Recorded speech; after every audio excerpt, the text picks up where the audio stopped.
SS multi info ఛానల్కి స్వాగతం.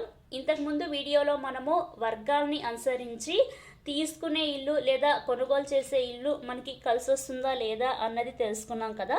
ఇప్పుడు ఈ వీడియోలో మనము తీసుకునే లేదంటే కొనుగోలు చేసే ఇల్లు మనకి ధనాన్ని ఇస్తుందా లేదా రుణం ఇస్తుందా అన్నది మనం ఇప్పుడు తెలుసుకుందాం.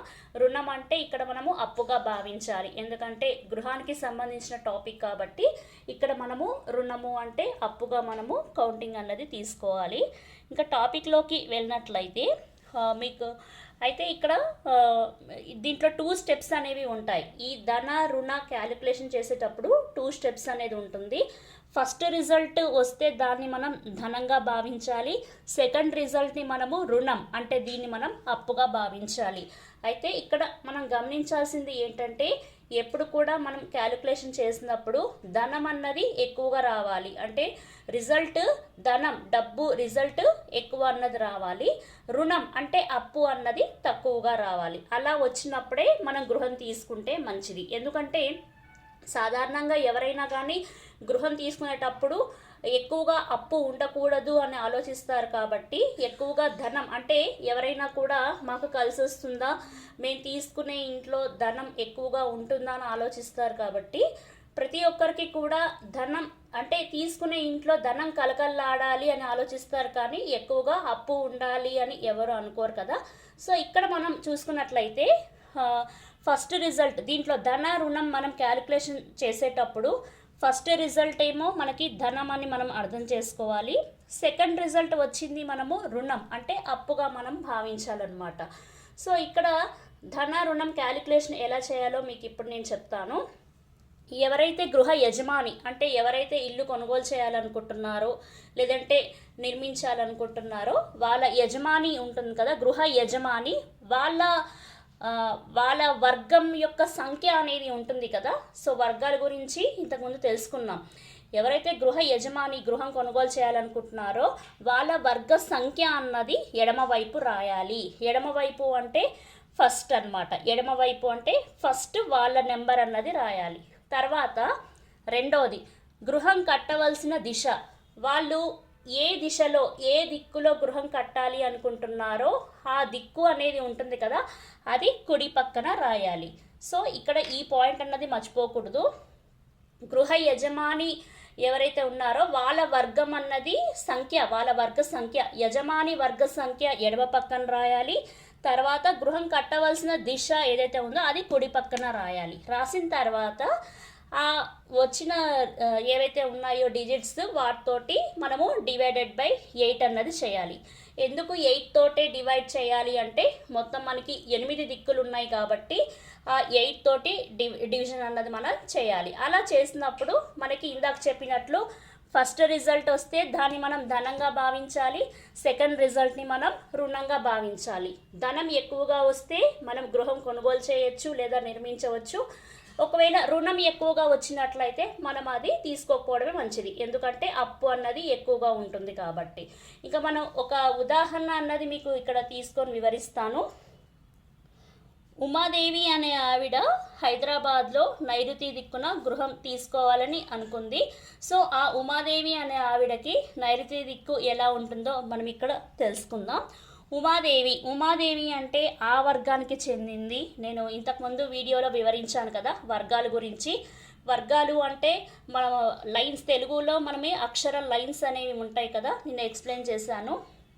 సో ఉమాదేవి అంటే ఫస్ట్ అక్షరం ఊ వస్తుంది కాబట్టి ఊ అన్నది ఆ వర్గానికి చెందింది, అంటే ఆ లైన్లో వస్తుంది కదా ఈ ఊ అని. సో ఉమాదేవి ఫస్ట్ లెటర్ తీసుకున్నాము, అది ఆ వర్గము. దీనికి అధిపతి గరుత్మంతుడు అనమాట. సో ఇది దీని వర్గ సంఖ్య అంటే నేను ఇంతకుముందు వీడియోలో చెప్పాను సీక్వెన్స్గా ఫస్ట్ లైన్ అనమాట. అంటే మనకి వర్గం ఫస్ట్ సెంటెన్సెస్ స్టార్ట్ అయ్యేది మొత్తము ఆ వర్గంతో స్టార్ట్ అవుతుంది కదా లైను. సో ఉమాదేవి అనే ఆవిడ ఆ వర్గానికి చెందింది, గరుత్మంతుడు అధిపతి. దీని కౌంటింగ్ వర్గం నెంబర్ వచ్చేసి 1. అలాగే తను ఎక్కడ తీసుకోవాలనుకుంది, హైదరాబాద్లో. ఇక్కడ మనము దిక్కుల గురించి మాట్లాడుకుంటున్నాం కాబట్టి తను నైరుతి దిక్కులో ఇల్లు కట్టాలి అని అనుకుంది. నైరుతి దిక్కు అన్నది కలిసి వస్తుందా లేదా అని అడుగుతున్నారు. సో నైరుతి దిక్కు అంటే మనకి ఫస్ట్ ఇది నై. నై అంటే మనకి ఏ వర్గం కింద వస్తుంది అంటే నా, అంటే ట ట డ ఢ నా. నైరుతి అంటే ఫస్ట్ లెటర్ నా కింద వస్తుంది కాబట్టి ఈ నైరుతి అన్నది టా వర్గానికి చెందింది. ఎందుకంటే ట ట డ ఢ నా అనేది వస్తుంది కాబట్టి ఇది టా వర్గానికి చెందింది. దీనికి అధిపతి కుక్క, అలాగే దీని సంఖ్య వచ్చేసి 4. సో ఇక్కడ గరుత్మంతుడు కుక్క, ఉమాదేవి సంఖ్య వర్గ సంఖ్య 1, నైరుతి వర్గ సంఖ్య 4. ఇంకోటి గమనించాల్సింది ఏంటి అంటే ఈ తూర్పు నైరుతులకు శత్రుత్వం అనేది లేదు కాబట్టి కలిసి వస్తుందని మనం ఇక్కడ భావించాలి.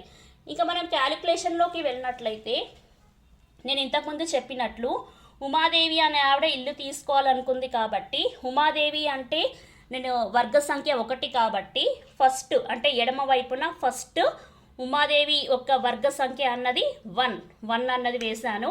తర్వాత తను నైరుతి దిక్కులో ఇల్లు కట్టాలనుకుంది కాబట్టి నైరుతి యొక్క టా వర్గము వర్గ సంఖ్య 4 కాబట్టి 4 అన్నది వేశాను.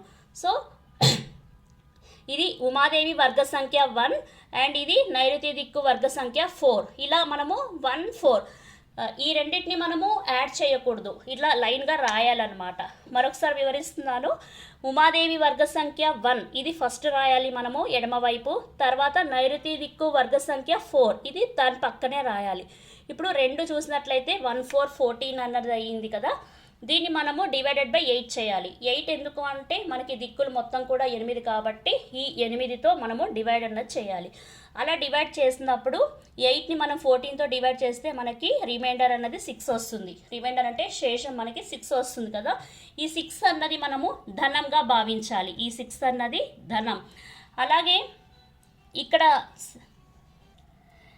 సెకండ్ స్టెప్లో కనుక చూసుకున్నట్లయితే ఈ ఫస్ట్ 14 అయితే ఏదైతే ఉందో దాన్ని రివర్స్ చేయాలి. రివర్స్ చేస్తే 4, 1, 41 అన్నది అవుతుంది. 4, 1, 41 అంటే సేమ్ ఫస్ట్ ఏదైతే నెంబర్ తీసుకున్నామో దాన్ని మనం ఇక్కడ రివర్స్ చేయాలి. రివర్స్ అంటే ఎక్స్చేంజ్ చేస్తున్నాం, దాన్ని మనం పరివర్తన అంటాం. ఇక్కడ ఫస్ట్ మనము 1, 4, 14 తీసుకున్నాం కదా, దాన్ని రివర్స్ చేస్తే 4, 1, 41 డివైడెడ్ బై 8. ఇక్కడ గమనించాల్సింది ఏంటంటే ఫస్ట్ స్టెప్లో సెకండ్ స్టెప్లో 2 కూడా మనము 8 తీసుకున్నాం. ఎందుకంటే ఎట్లా డివైడ్ చేసినా కూడా మనకి మొత్తం కూడా 8 దిక్కులే కాబట్టి 8తో డివైడ్ చేస్తాం. సో ఇక్కడ 1, 4, 14ని 4, 1, 41 మనం రివర్స్ చేసేస్తాము. ఇట్లా 8 తోటి మనం డివైడ్ చేసినప్పుడు మనకి రిమైండర్ అన్నది 1 వస్తుంది, అంటే శేషం అన్నది 1 వస్తుంది. ఈ 1 అన్నది రుణంగా మనం భావించాలి. సో ఇక్కడ చూసినట్లయితే ఇంతకుముందు చెప్పాను, ఫస్ట్ రిజల్ట్ వచ్చింది మనము ధనంగా తీసుకోవాలి, సెకండ్ రిజల్ట్ వచ్చింది మనము రుణంగా తీసుకోవాలి, అంటే అప్పుగా తీసుకోవాలి. సో ఇక్కడ క్యాలిక్యులేషన్ చేసినప్పుడు ఫస్ట్ రిజల్ట్ మనకి ఏమొచ్చింది 6. ఈ 6 అన్నది మనం ధనంగా తీసుకోవాలి. తర్వాత సెకండ్ రిజల్ట్ మనకి ఏమొచ్చింది 1. ఈ 1 అన్నది మనం ఇక్కడ రుణం అంటే అప్పుగా తీసుకోవాలి. ఇప్పుడు ఇక్కడ మనం పరిశీలన చేసినట్లయితే ఏది ఎక్కువగా ఉంది మనం ఇక్కడ గమనించుకుందాం. ధనం ఎక్కువగా ఉంది, ఎందుకంటే 1 కన్నా 6 పెద్దది కాబట్టి, అంటే 6 పెద్దది కాబట్టి ఎక్కువ సంఖ్య కాబట్టి ధనం ఎక్కువగా ఉంది. ఇక్కడ రుణం అంటే అప్పు తక్కువగా ఉంది. అంటే వాళ్ళు తీసుకునే దిక్కులో నైరుతి దిక్కులో ధనలాభం అన్నది ఎక్కువగా కలుగుతుంది, అప్పులు ఇటువంటివి అన్నీ కూడా తక్కువగా ఉంటాయి. కాబట్టి ఎటువంటి టెన్షన్స్ లేకుండా వాళ్ళు ఈ నైరుతి దిక్కులో గృహం అన్నది కొనుగోలు చేయొచ్చు లేదా నిర్మించుకోవచ్చు. ఇంకోటి ఏంటంటే పాయింట్ మనం గుర్తుంచుకోవాల్సింది, ధనం ఎక్కువ వచ్చినా కూడా మనకి శత్రుస్థానంలో ఇల్లు అన్నది కట్టడం అన్నది జరగకూడదు. అంటే ధనం ఎక్కువగా వచ్చింది అని మన శత్రువర్గ దిక్కులో మనము ఇల్లు అన్నది కట్టకూడదు. ఎందుకంటే అటువంటప్పుడు ఎక్కువగా ప్రాణభయం అన్నది ఎక్కువగా ఉంటుంది. అంటే ధనం ఎంత ఎక్కువగా ఉన్నా కూడా అక్కడ మనము గృహం అన్నది నిర్మించకూడదు. తెలుసుకున్నాం కదా ధన రుణాల గురించి. ధన్యవాదములు.